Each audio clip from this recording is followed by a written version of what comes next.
Matagumpay na naaresto ng mga tauhan ng Occidental Mindoro Maritime Police Station, katuwang ang Looc Municipal Police Station, ang isang wanted person dahil sa paglabag sa Section 126 ng RA 10654 o Philippine Fisheries Code of 1998 sa Barangay Likas, Lubang, Occidental Mindoro, nito lamang ika-28 ng Agosto taong kasalukuyan. Ang operasyon ay sinagawa sa bisa ng warrant of arrest na may inirekomendang piyansa na 12,000 pesos. Ayon sa ulat, maayos na naisagawa ng mga operatiba ang serbisyo ng warrant na nagresulta sa pagkakaaresto ng nasabing individual. Agad ding ipinaalam sa kanya ang kanyang mga karapatan alinsunod sa Miranda Doctrine. Dinala siya sa himpilan ng MARPSTA Lubang para sa kaukulang dokumentasyon at pagsasampa ng kaso. Ang matagumpay na operasyon ay patunay na pagsusumikap ng kapulisan na tugusin ang mga individual na may kinakaharap na kaso sa batas.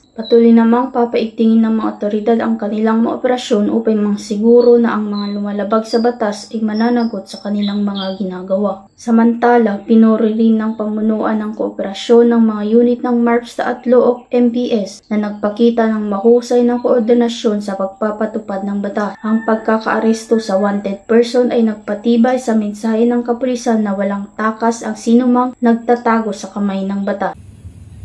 Mula dito sa Calapan City, Oriental Mindoro, ako ang iyong PNN correspondent, Patrolwoman Ferlyn Joy Kawile, alagad ng batas, tagataguyod ng Balitang Pulis.